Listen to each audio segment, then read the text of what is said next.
Todo el mundo sabe lo que es llevarse un buen susto. Pues bien, imagínese cómo sería su vida si se viera atrapado por esa especie de miedo intenso sin razón aparente cuando menos lo esperase. Así se vive con un trastorno de ansiedad.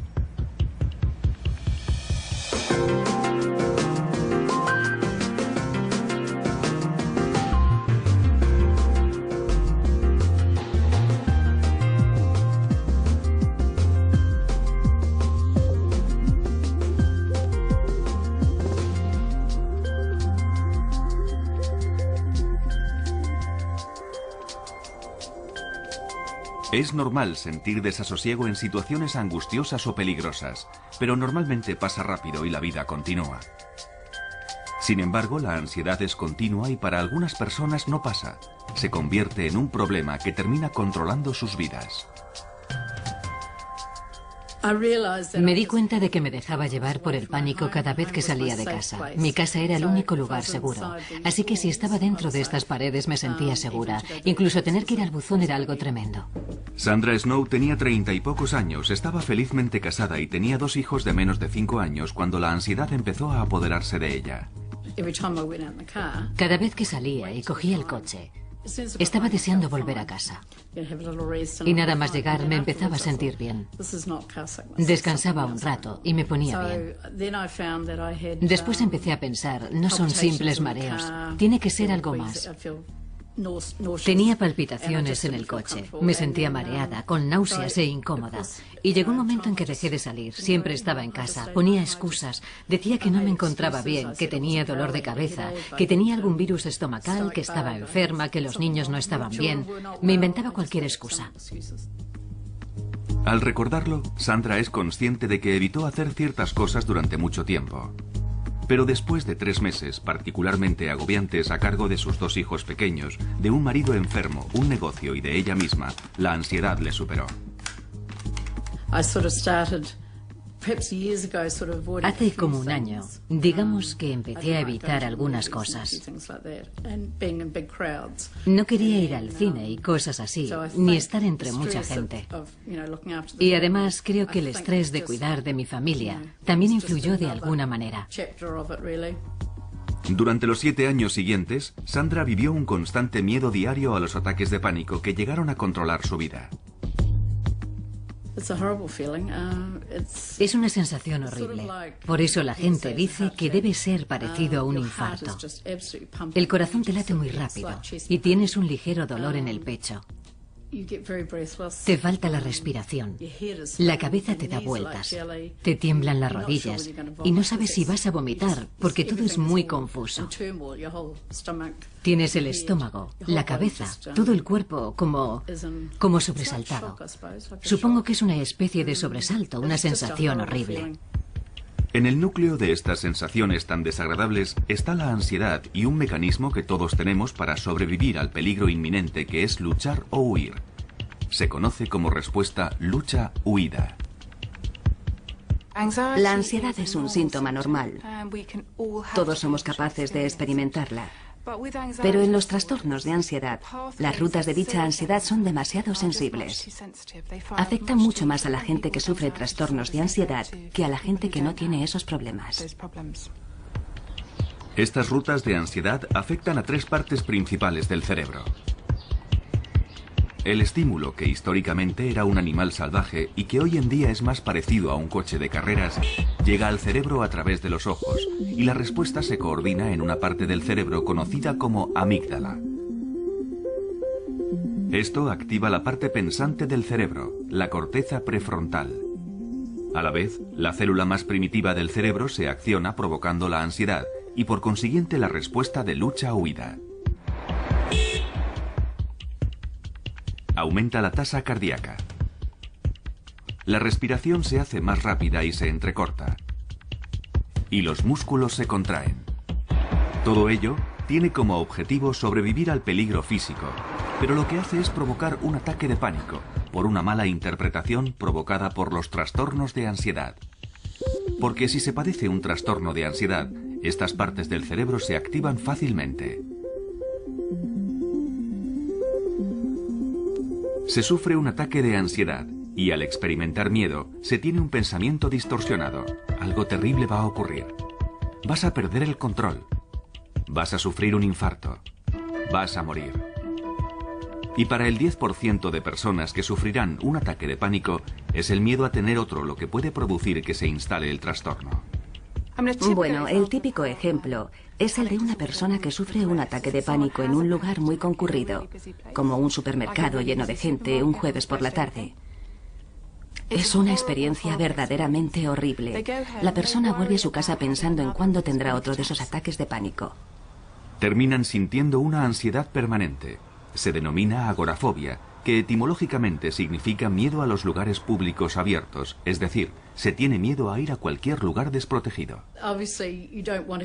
Evidentemente no quieres tener otro ataque de pánico, así que solo piensas en el próximo ataque y en el lugar donde te ocurrirá, ya que puede pasarte en el sitio más inesperado. Y no quieres estar fuera de tu casa cuando ocurra, porque no quieres sentirte vulnerable. ¿Cómo vas a sobrellevarlo si estás fuera? Es decir, cuando estás fuera, no puedes llegar a casa rápidamente.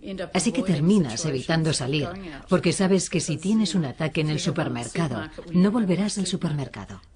Si tienes uno en la lechería, no volverás a la lechería.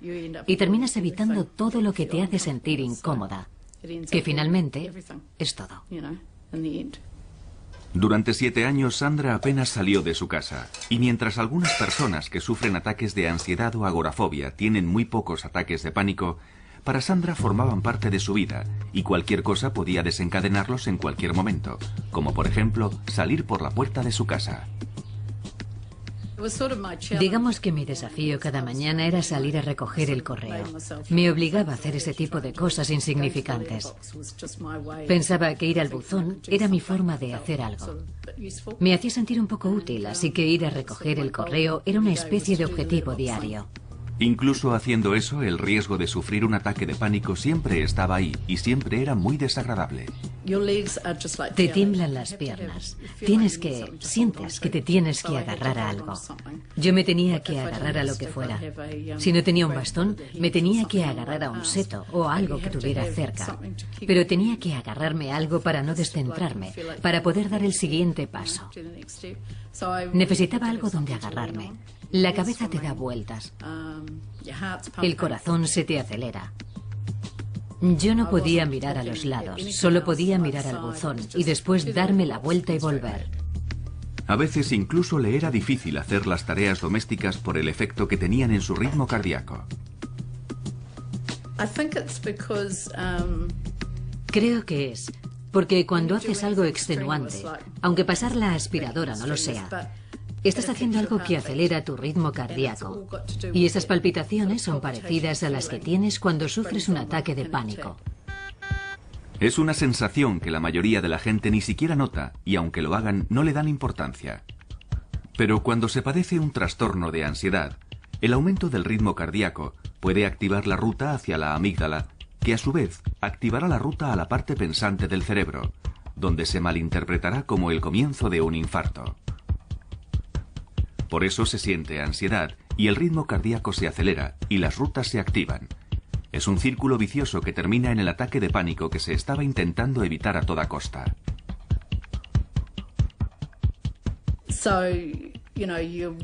Así que cuando estás activa, sientes que tu corazón va a un ritmo diferente al normal. Y yo solo pensaba en eso. Y creo que por eso me sentía tan incómoda pasando la aspiradora. La cabeza me daba vueltas y no me gustaba esa sensación porque era muy frecuente. Me hacía sentir muy mal, así que la mayoría de las veces barría. Barrer era lo mío. Dependiendo de la naturaleza del trastorno de ansiedad, se dejan de hacer ciertas cosas para evitar lo que se cree que provocará el siguiente ataque de pánico. La palabra ratones no se podía decir en casa. Ni ratón. Tampoco podía ver fotografías de esas cosas en la casa por mi miedo a tener un ataque de pánico y morir.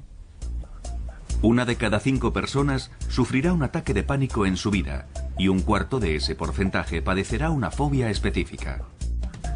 Muchos saben lo que es sentirse incómodo cerca de una araña o de un perro. Pero si se padece una fobia específica, esas cosas y el ataque de pánico que pueden provocar adquieren proporciones aterradoras.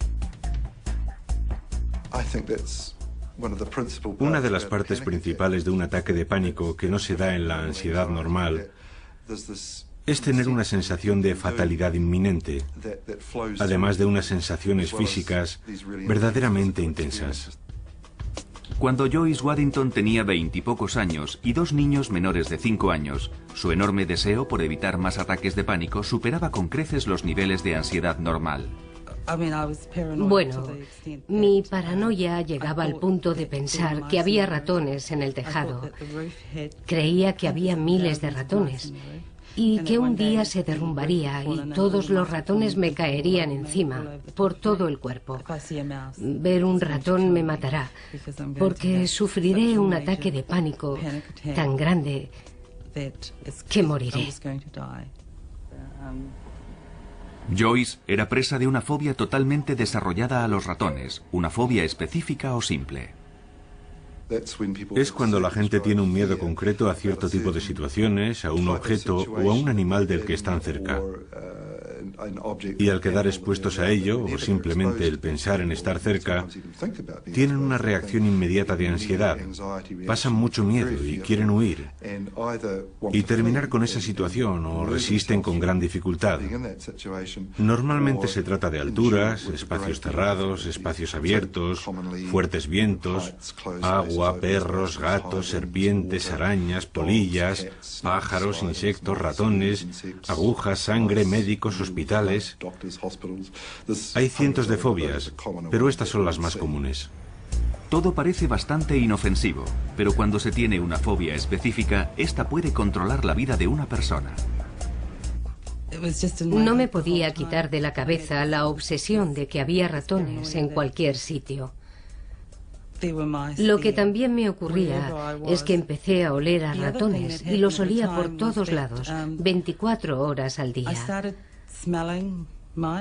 Mentalmente, intentaba quitarme la idea de que había ratones en mi casa y en la de los demás.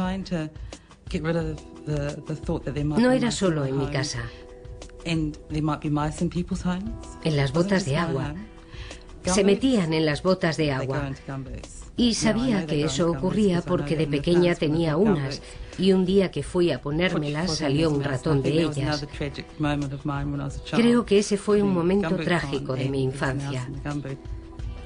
Me fui a poner las botas de agua y salió un ratón de una de ellas. Los ratones se meten en cualquier parte y en ese momento me provocaron mucho estrés. Evidentemente, el estrés que Joyce sentía por los ratones era exagerado, pero eso no impidió que controlara su vida intentando evitarlo. Los ratones se meten en las despensas y estuve muchos años sin abrir una. Lo que hacía era poner en la encimera todo lo que normalmente se guarda en los armarios de la cocina y que utilizaba a menudo. O lo ponía en otros sitios para no tener que abrir los armarios. Tazas, platos, sartenes, cualquier cosa que normalmente se pone en una despensa, yo lo tenía en estanterías. Detrás del huidizo comportamiento de Joyce se ocultaba un miedo desesperado por lo que pudiera ocurrir si veía un ratón. Creía que me quedaría sin respiración, que no podría respirar, que me desmayaría en cualquier momento y que me moriría. Esa sería la reacción que tendría si veía un ratón. Recuerdo que en una ocasión me subí a una mesa. Creo que estuve subida unas 6 o 7 horas. Me quedé paralizada. No me podía mover. Creo que se denomina estado catatónico.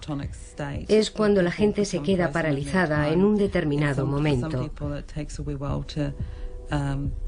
Hay quien tarda un buen rato en salir de ese estado. Yo solo pensaba en que viniera alguien a salvarme y todo terminó bien. Pero no podía bajar sola, porque ni siquiera sabía que estaba subida a la mesa. Mi marido no estaba en casa en ese momento, así que tuve que esperar a que llegara y ahí estaba yo, subida a la mesa. Y se quedó como diciendo, Dios mío, ahora me hace gracia, pero entonces no me hizo ninguna. En cualquier lugar, pero sobre todo fuera de su casa, el miedo a los ratones siempre acompañaba a Joyce. Nunca me sentía segura. Podía estar paseando por la calle y el miedo estaba ahí. No me sentía segura. De hecho, llegó un momento en que conocía mi casa, conocía todos los rincones de mi casa y me aislé mucho. Cuando salía no conocía las casas de otra gente, no las conocía. Joyce terminó por no salir para nada de su casa. Creo que debieron ser unos 11 o 12 años, quizás. No salía de casa. Era más fácil quedarme y no salir, estar en casa con mis hijos. Y sí, supongo que aislarme. El miedo de Joyce a los ratones era muy intenso y no había nada que su marido ni nadie pudiera hacer para que cambiara. El objeto de tu miedo se convierte en algo aterrador y se tiene que evitar a toda costa. Por eso solo piensas en esa parte del problema y no en que pueda haber otras formas de resolverlo. Piensas que te dan mucho miedo los ratones y sabes que es algo que quizás no le ocurre a la mayoría de la gente, pero para ti no hay nada que se pueda hacer al respecto. Y mi marido era muy bueno diciéndome, no hay ratones ahí, es todo psicológico. Y yo respondía, no, sé que hay. Y a pesar de todo lo que me decía, yo seguía pensando que había ratones. No me importaba lo que dijera, estaba convencida de que había ratones. Pero gracias a su marido y a un artículo periodístico conoció una asociación que tenía una línea telefónica de ayuda a las 24 horas del día para fóbicos. A partir de ahí todo empezó a cambiar. Y me dijo, creo que esto es lo que te está ocurriendo a ti. Deberías llamar a esta persona. Así que llamé a Marcia y empecé a hablar con ella por teléfono. Y me empezó a informar sobre el miedo que padecía. No supe que se trataba de una fobia hasta entonces. Y volví a recuperar mi vida, porque había dejado de tenerla hacía 12 años. Algo hizo que Joyce se diera cuenta de lo que le ocurría, y al ser consciente de que tenía un problema, supo que existía la posibilidad de hacer algo al respecto.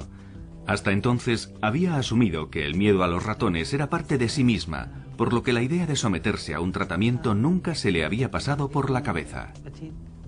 La gente suele sufrir trastornos de ansiedad mucho tiempo antes de ser consciente de ello. Los consideran parte de su personalidad. Piensan, es mi carácter, me preocupo por todo. No lo consideran una enfermedad. No son el tipo de cosas que cuentan al médico. Se va al médico por un dolor de garganta o de extremidades, pero no por ciertos aspectos de la personalidad.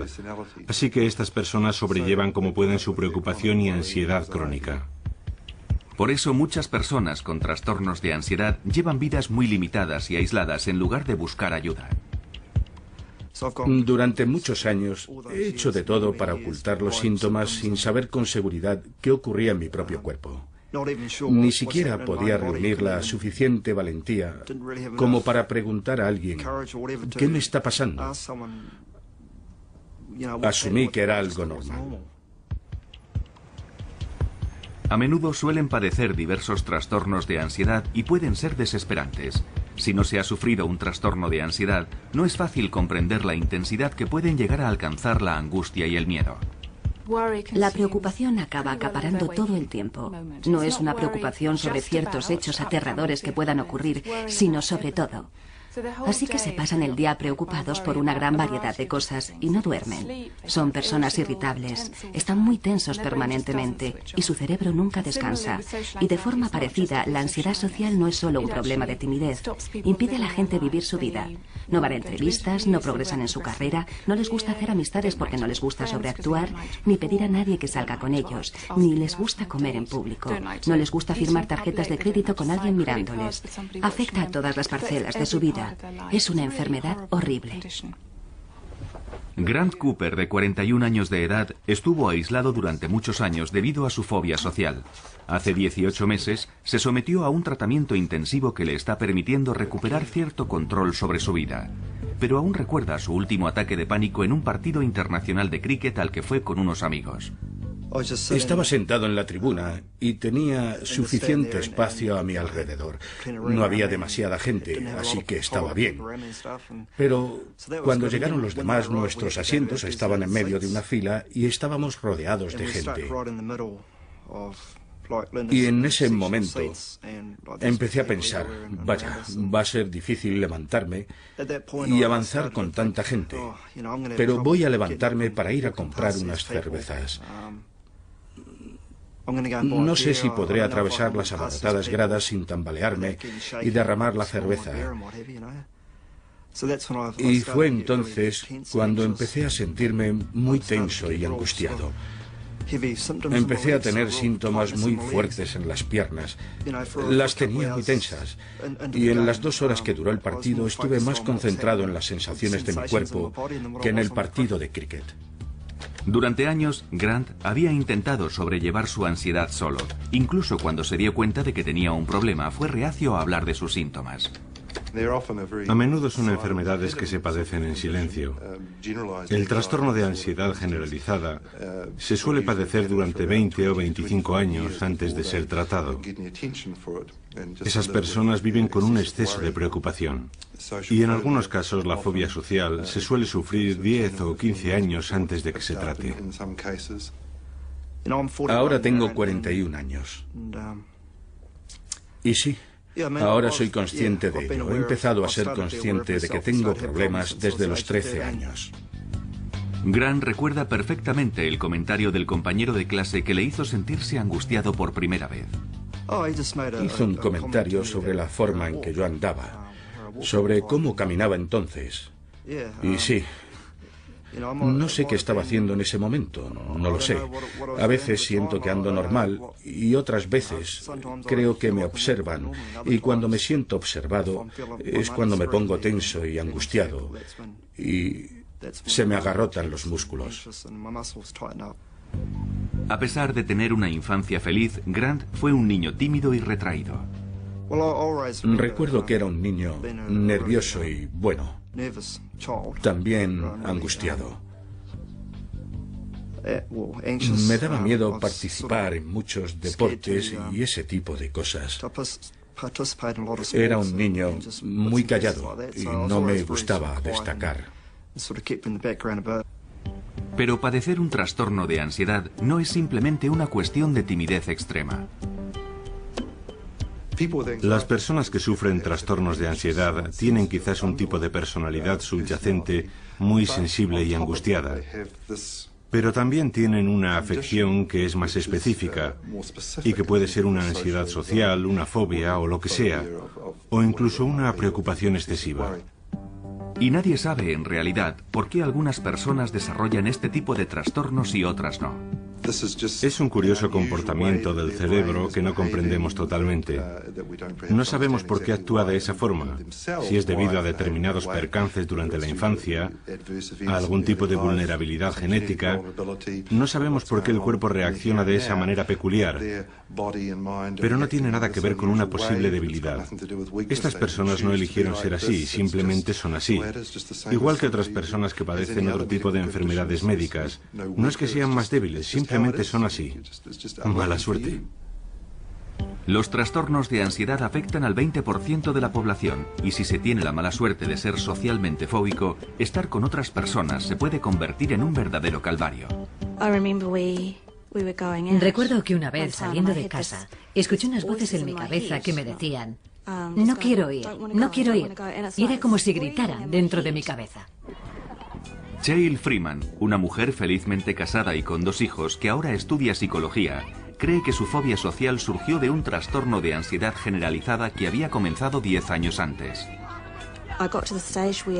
Llegó un momento en que me daba miedo hacer muchas cosas, sobre todo cosas relacionadas con la comida. No quería comer alimentos si no sabía cómo habían sido procesados. No quería ser la primera en comer algo. Me daba miedo que algo estuviera envenenado. Y también ir al baño. Recuerdo que en una acampada tenía miedo de que alguien hubiera podido envenenar el papel higiénico. Algo bastante irracional. Por esa época, Cheryl tuvo uno de sus extraños ataques de pánico. Había comido unos frutos secos y empecé a sentir que me hinchaba. Aparte de que uno se hinche por dentro, yo creía que me estaba hinchando por fuera. Así que me fui a mirar en el espejo y me miraba y me volví a mirar y empecé a notar los síntomas. El corazón se empezó a acelerar, así que llamé a una ambulancia y me llevaron al hospital. Me conectaron a un monitor cardíaco y mi corazón iba a 100 por hora. Me asusté mucho. Creía que me moría. Cuando tuvo el siguiente ataque de pánico, el trastorno de ansiedad de Cheryl ya se había convertido en una fobia social. Me daba miedo ser juzgada y criticada por otras personas. Sentía que todo el mundo me miraba, que no era lo suficientemente buena. Ese miedo a lo que otra gente pudiera pensar de ella le provocó una grave reacción física. Si íbamos a algún sitio donde hubiera más gente, pensaba, no les gusto, no les gusto. Y empezaba a tener un ataque de pánico. Era muy duro, porque sentía un dolor muy fuerte en las piernas. Temblaba. El corazón se me disparaba. Perdía totalmente el control y mi marido terminaba llevándome de vuelta a casa. Y si pasábamos por el hospital, yo le decía, creo que deberíamos parar para que me examinen. Y él me decía, no, es solo eso, estás bien. Y después llegaba a casa, me tumbaba en la cama y tenía mucho miedo de que eso me terminara matando. Los trastornos de ansiedad pueden provocar ataques de pánico o no. Sin embargo, cuando la persona se ve en la situación que teme, sufrirá uno.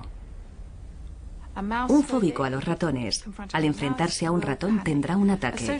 Un fóbico social, si se ve obligado a actuar o hablar en público, sufrirá un ataque de pánico.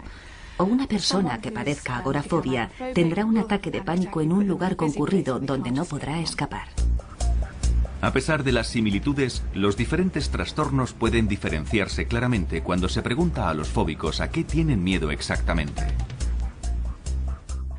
Y la diferencia es que alguien con una fobia social odiará ser el centro de atención, odiará estar bajo la mirada de otra gente y tendrá mucho miedo a hacer algo que le humille o que le deje en ridículo. Y eso es muy diferente a lo que siente alguien con un trastorno de ansiedad cuyo miedo es sufrir un infarto, desmayarse, la sensación de fatalidad inminente. Con esa pregunta se obtienen respuestas muy diferentes.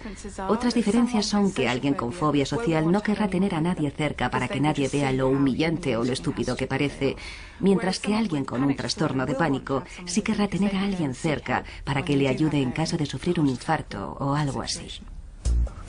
Y las rutas del cerebro que están activadas también diferirán dependiendo del trastorno que se padezca.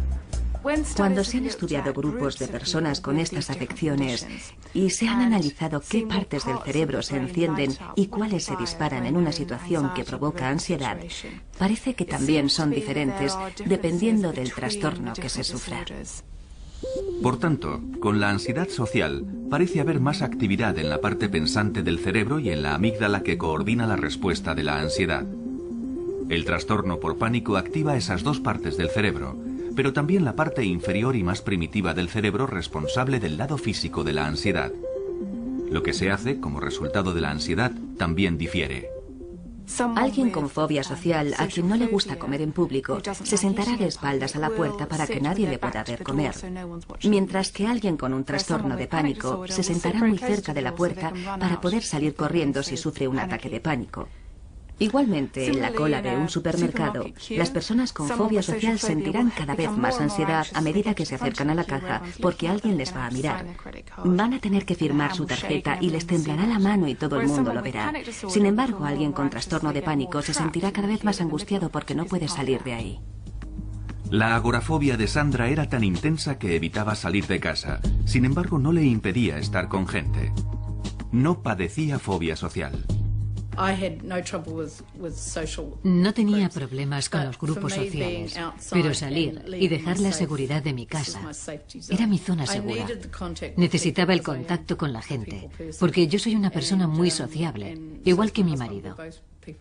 Los dos lo somos. Pero tener gente en mi casa era algo diferente.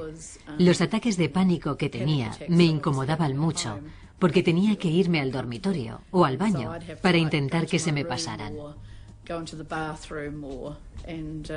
Cuando sufría un ataque, tenía que volver a salir y ser sociable de nuevo. Hace 7 años que el trastorno de ansiedad no controla la vida de Sandra Snow. Atrás han quedado los días en que el simple hecho de tener que ir al dentista le provocaba un ataque de pánico. Lo peor fue un día que me dolía una muela y no podía salir de la cama. No podía parar de llorar. Sentía mucha pena de mí misma. Nunca tuve ganas de suicidarme. Nunca quise acabar con mi vida, pero sentía que ya había tenido bastante. Y fue entonces cuando llamé a la Asociación de Fóbicos. Sandra habló con alguien que había pasado por lo mismo que ella, y eso fue muy tranquilizador. Me explicó lo que yo estaba sintiendo. Le dio un nombre. Yo no era estúpida, no estaba loca. La gente cree que cuando se tiene una enfermedad mental, se está loco. Hay muchos prejuicios en torno a las enfermedades mentales, y yo también los tenía, pero eso era antes. Evidentemente ahora no los tengo. Otra cosa que Sandra ya no tiene es una mente llena de pensamientos negativos.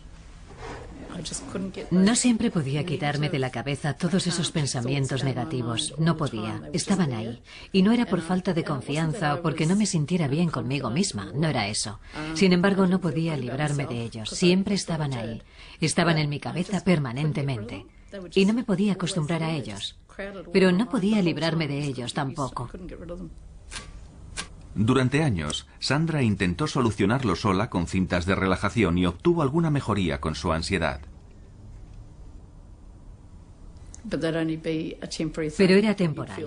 Me sentía bien. Me iba a dormir por la noche, pero al día siguiente todo seguía igual. Y aunque quería mejorar, sabía que no podría conseguirlo sola. Tras años de aislamiento en su propia casa por ansiedad aguda, finalmente Sandra fue a ver a un psiquiatra. El psiquiatra me dijo que tenía un desequilibrio químico ya que mis niveles de serotonina estaban muy bajos. Una parte clave en el sistema de comunicación del cerebro, la serotonina neuroquímica, lleva señales por la sinapsis, los huecos que hay entre las células cerebrales. Los antidepresivos también se recetan para tratar la ansiedad. Funcionan inhibiendo la recaptación de serotonina y aumentan la cantidad que circula en la sinapsis. Las rutas de la serotonina en el cerebro comienzan en su parte primitiva, el cerebro central, y lo atraviesan. Y eso explica que el aumento de los niveles de serotonina tenga efectos beneficiosos en todos esos sistemas. Sandra no estaba muy convencida acerca de la medicación. Estuve llorando todo el camino de regreso a casa, pero sentía que era lo correcto. Sentía que estaba haciendo algo positivo y en el fondo me sentía bien. Y a pesar de que no fue fácil al principio, la vida de Sandra empezó a cambiar lentamente. Las primeras 2 semanas me sentía fatal, no me sentía bien y pensaba, ¿habré hecho lo correcto? Y después, poco a poco, empezó a apetecerme salir. Sentía que podía hacerlo y no me encontraba enferma ni incómoda. Poco a poco empezamos a dar pequeños paseos en coche, caminando por el barrio, y todo se fue arreglando. La medicación es uno de los 2 tratamientos principales para los trastornos de ansiedad y a menudo se combina. El segundo es una forma de psicoterapia conocida como terapia cognitiva del comportamiento. Creemos que la terapia cognitiva del comportamiento rompe las rutas que afianzan y establecen estos trastornos. La terapia cognitiva del comportamiento actúa desde la corteza prefrontal hacia abajo para neutralizar las rutas afectadas por los trastornos de ansiedad. Una parte de dicha terapia es aprender a conocer los síntomas y romper el ciclo de ansiedad antes de que éste se produzca. Es duro, porque cuando te das cuenta de que estás angustiado, tu respiración se acelera automáticamente. Y claro, es muy difícil percatarse cuanto antes y decir, vaya, estoy teniendo ansiedad. Necesito concentrarme en la respiración. No se puede controlar sin que la gente se dé cuenta de que le está pasando, y eso ralentiza mucho las cosas. Pero cuando las cosas se tranquilizan, los síntomas empiezan a desaparecer. La terapia cognitiva del comportamiento también rompe las rutas de ansiedad intentando influir en cómo uno se siente. Las emociones son experiencias muy fuertes y también relativamente primitivas. Las emociones hacen trabajar a una parte del cerebro conocida como sistema límbico, y aprendiendo a controlar la manera de pensar, se pueden controlar de alguna manera las emociones y los síntomas físicos de la ansiedad. Un fóbico social, cuando está entre gente, piensa que todo el mundo le observa y odia ser el centro de atención porque está convencido de que va a hacer algo verdaderamente embarazoso. Con la ayuda de la terapia cognitiva del comportamiento, se aprende a tener un punto de vista más realista del mundo y a darse cuenta de que no se es el centro de atención. Al principio es duro. Sí, es duro. Pero cuando empiezas a desafiar a los pensamientos negativos, estos dejan de ser tan fuertes. Empiezas a estar por encima de ellos, pero al principio sí, sin duda alguna tuve que escribir muchas cosas y retar a mis pensamientos negativos con pensamientos positivos. Estas mismas técnicas ayudaron a Cheryl Freeman a escapar de la angustiada vida que llevaba, intentando evitar todas las situaciones que le pudieran provocar un ataque de pánico. La forma más fácil de impedir un ataque de pánico era evitar las cosas que me daban miedo. Y básicamente empiezas aquí. Te dan miedo a algo. Así que estás aquí y tu pequeña caja se hace cada vez más pequeña hasta que tu vida es así. Y mientras estés dentro de esa caja pequeña, estás completamente bien. No es una gran vida. No hay muchas cosas de las que disfrutar. Los estudios han demostrado que tanto la terapia cognitiva del comportamiento llevada a cabo correctamente como la medicación son tratamientos eficaces para el 60 o el 70% de la gente que padece trastornos de ansiedad. La terapia cognitiva fue una parte esencial en la recuperación de Cheryl, ya que le ayudó a superar su dependencia. Tienes que intentar volver a confiar en tu forma de pensar. Y hasta que lo consigues, utilizas el pensamiento de otras personas.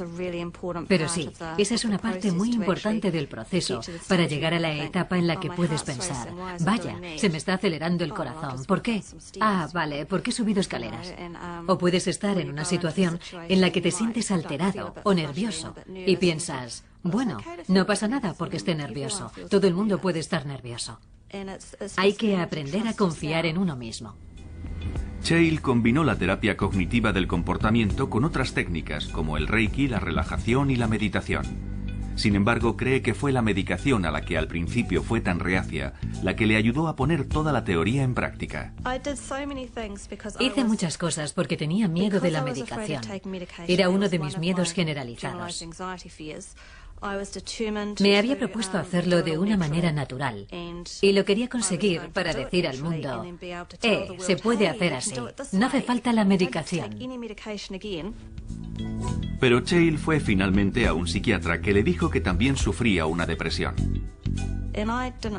No le creí, pero tenía razón, porque la vida no me parecía divertida. No tenía alegría. No tenía felicidad. No tenía felicidad en mi interior. No la tenía. Así que estaba deprimida y muy angustiada. Cheryl empezó a tomar la medicación y tras varios meses aumentando gradualmente las dosis, consiguió controlar su ansiedad. La primera vez que me di cuenta fue en una boda. En la iglesia estaba muy contenta y pensé, vaya, esto está bien. Y después, durante la cena, comí. Y comí lo que habían puesto, todos los platos. Y bebí un par de copas de vino y hasta bailé. Estaba muy relajada y pensé, es fantástico.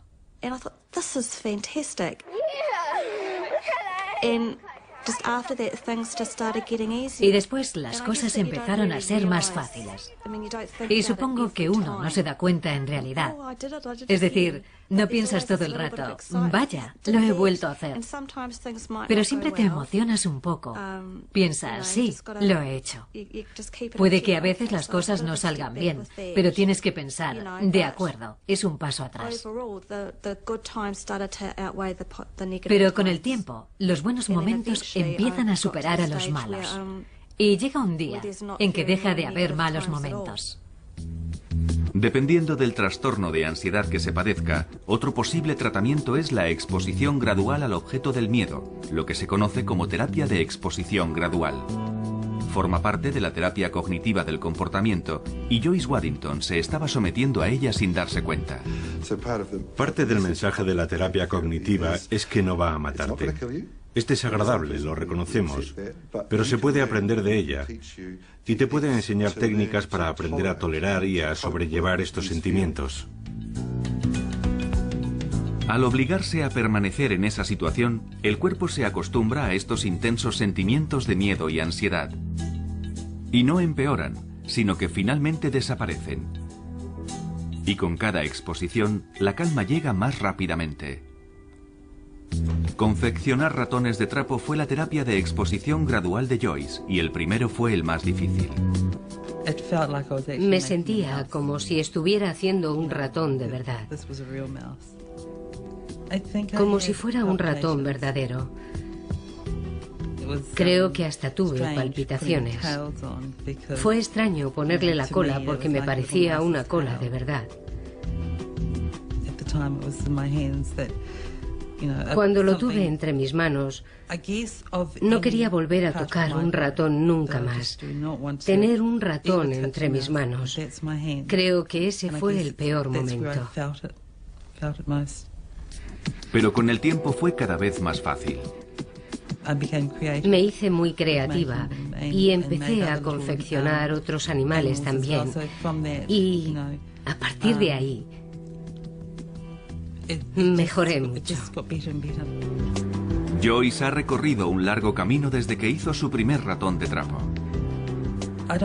No recuerdo cuándo sentí que empezaba a mejorar, pero un día no noté ese olor. No tenía el miedo de antes.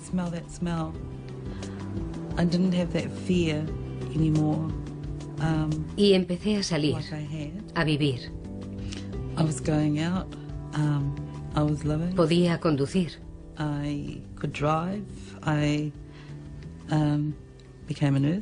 Me hice enfermera. Enfermera de psiquiatría. Y empecé a vivir en el mundo de los vivos, supongo.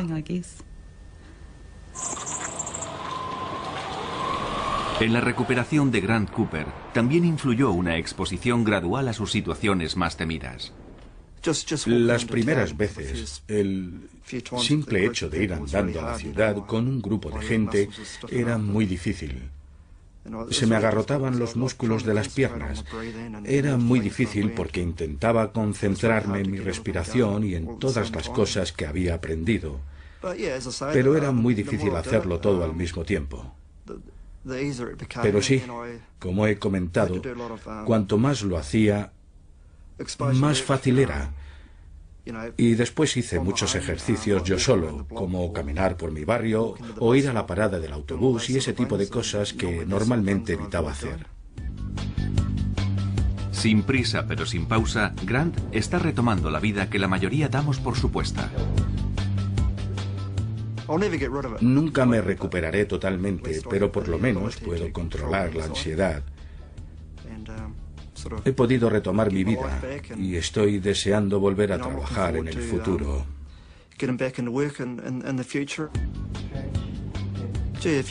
Caray, si vieras cómo estaba hace 18 meses. Hace 18 meses me sentía como un mini roto y ahora me estoy empezando a sentir como un Rolls Royce. Está muy bien. El trastorno de ansiedad de Sandra Snow la mantuvo aislada 7 años, pero solo se arrepiente de una cosa. Si hubiera sabido que iba a ser tan fácil mejorar, ponerme bien, habría hecho algo al respecto antes. Sandra aún recuerda la primera vez que salió en coche, después de 7 años. Recuerdo que cuando salimos a dar una vuelta en coche, Greg decía que era como llevar a un turista a pasear, porque había muchos edificios nuevos que no conocía. Casas nuevas, calles nuevas, zonas renovadas, en fin, muchos cambios. También fui a ver a mis hijos al colegio y también fui a casa de mis amigos, ya que algunos de ellos se habían mudado y no había ido a visitarlos. Ahora tenía una vida, pero fue poco a poco. No salí como un toro bravo a hacerlo todo a la vez. Era como si un nuevo mundo se abriera frente a mí. Sí, fue genial. Fue genial.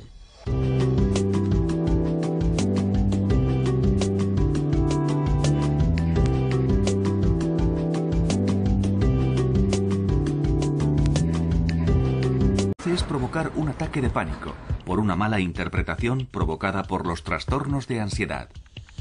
Porque si se padece un trastorno de ansiedad, estas partes del cerebro se activan fácilmente. Se sufre un ataque de ansiedad y al experimentar miedo se tiene un pensamiento distorsionado. Algo terrible va a ocurrir. Vas a perder el control. Vas a sufrir un infarto. Vas a morir. Y para el 10% de personas que sufrirán un ataque de pánico, es el miedo a tener otro lo que puede producir que se instale el trastorno. Bueno, el típico ejemplo es el de una persona que sufre un ataque de pánico en un lugar muy concurrido, como un supermercado lleno de gente un jueves por la tarde. Es una experiencia verdaderamente horrible. La persona vuelve a su casa pensando en cuándo tendrá otro de esos ataques de pánico. Terminan sintiendo una ansiedad permanente. Se denomina agorafobia, que etimológicamente significa miedo a los lugares públicos abiertos, es decir, se tiene miedo a ir a cualquier lugar desprotegido. Evidentemente no quieres tener otro ataque de pánico, así que solo piensas en el próximo ataque y en el lugar donde te ocurrirá, ya que puede pasarte en el sitio más inesperado. Y no quieres estar fuera de tu casa cuando ocurra, porque no quieres sentirte vulnerable. ¿Cómo vas a sobrellevarlo si estás fuera? Es decir, cuando estás fuera, no puedes llegar a casa rápidamente. Después empecé a pensar, no son simples mareos, tiene que ser algo más. Tenía palpitaciones en el coche, me sentía mareada, con náuseas e incómoda. Y llegó un momento en que dejé de salir, siempre estaba en casa, ponía excusas, decía que no me encontraba bien, que tenía dolor de cabeza, que tenía algún virus estomacal, que estaba enferma, que los niños no estaban bien. Me inventaba cualquier excusa. Al recordarlo, Sandra es consciente de que evitó hacer ciertas cosas durante mucho tiempo. Pero después de 3 meses particularmente agobiantes a cargo de sus 2 hijos pequeños, de un marido enfermo, un negocio y de ella misma, la ansiedad le superó. Hace como un año, digamos que empecé a evitar algunas cosas. No quería ir al cine y cosas así, ni estar entre mucha gente. Y además creo que el estrés de cuidar de mi familia también influyó de alguna manera. Durante los 7 años siguientes, Sandra vivió un constante miedo diario a los ataques de pánico que llegaron a controlar su vida. Es una sensación horrible. Por eso la gente dice que debe ser parecido a un infarto. El corazón te late muy rápido y tienes un ligero dolor en el pecho. Te falta la respiración. La cabeza te da vueltas. Te tiemblan las rodillas y no sabes si vas a vomitar porque todo es muy confuso. Tienes el estómago, la cabeza, todo el cuerpo como sobresaltado. Supongo que es una especie de sobresalto, una sensación horrible. En el núcleo de estas sensaciones tan desagradables está la ansiedad y un mecanismo que todos tenemos para sobrevivir al peligro inminente que es luchar o huir. Se conoce como respuesta lucha-huida. La ansiedad es un síntoma normal. Todos somos capaces de experimentarla. Pero en los trastornos de ansiedad, las rutas de dicha ansiedad son demasiado sensibles. Afectan mucho más a la gente que sufre trastornos de ansiedad que a la gente que no tiene esos problemas. Estas rutas de ansiedad afectan a tres partes principales del cerebro. El estímulo, que históricamente era un animal salvaje y que hoy en día es más parecido a un coche de carreras, llega al cerebro a través de los ojos y la respuesta se coordina en una parte del cerebro conocida como amígdala. Esto activa la parte pensante del cerebro, la corteza prefrontal. A la vez, la célula más primitiva del cerebro se acciona provocando la ansiedad y por consiguiente la respuesta de lucha o huida. Aumenta la tasa cardíaca. La respiración se hace más rápida y se entrecorta. Y los músculos se contraen. Todo ello tiene como objetivo sobrevivir al peligro físico. Pero lo que hace... Todo el mundo sabe lo que es llevarse un buen susto. Pues bien, imagínese cómo sería su vida si se viera atrapado por esa especie de miedo intenso sin razón aparente cuando menos lo esperase. Así se vive con un trastorno de ansiedad.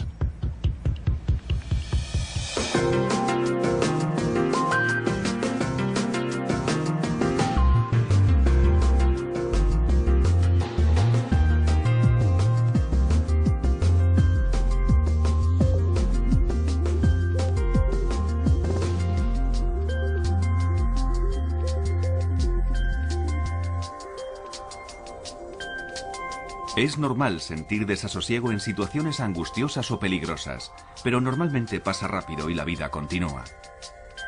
Sin embargo, la ansiedad es continua y para algunas personas no pasa. Se convierte en un problema que termina controlando sus vidas. Me di cuenta de que me dejaba llevar por el pánico cada vez que salía de casa. Mi casa era el único lugar seguro, así que si estaba dentro de estas paredes me sentía segura. Incluso tener que ir al buzón era algo tremendo. Sandra Snow tenía 30 y pocos años, estaba felizmente casada y tenía 2 hijos de menos de 5 años cuando la ansiedad empezó a apoderarse de ella. Cada vez que salía y cogía el coche, estaba deseando volver a casa. Y nada más llegar me empezaba a sentir bien. Descansaba un rato y me ponía demente. Así que terminas evitando salir, porque sabes que si tienes un ataque en el supermercado, no volverás al supermercado. Si tienes uno en la lechería, no volverás a la lechería. Y terminas evitando todo lo que te hace sentir incómoda, que finalmente es todo. Durante 7 años, Sandra apenas salió de su casa, y mientras algunas personas que sufren ataques de ansiedad o agorafobia tienen muy pocos ataques de pánico, para Sandra formaban parte de su vida, y cualquier cosa podía desencadenarlos en cualquier momento, como por ejemplo, salir por la puerta de su casa. Digamos que mi desafío cada mañana era salir a recoger el correo. Me obligaba a hacer ese tipo de cosas insignificantes. Pensaba que ir al buzón era mi forma de hacer algo. Me hacía sentir un poco útil, así que ir a recoger el correo era una especie de objetivo diario. Incluso haciendo eso, el riesgo de sufrir un ataque de pánico siempre estaba ahí y siempre era muy desagradable. Te tiemblan las piernas. Sientes que te tienes que agarrar a algo. Yo me tenía que agarrar a lo que fuera. Si no tenía un bastón, me tenía que agarrar a un seto o a algo que tuviera cerca. Pero tenía que agarrarme a algo para no descentrarme, para poder dar el siguiente paso. Necesitaba algo donde agarrarme. La cabeza te da vueltas. El corazón se te acelera. Yo no podía mirar a los lados, solo podía mirar al buzón y después darme la vuelta y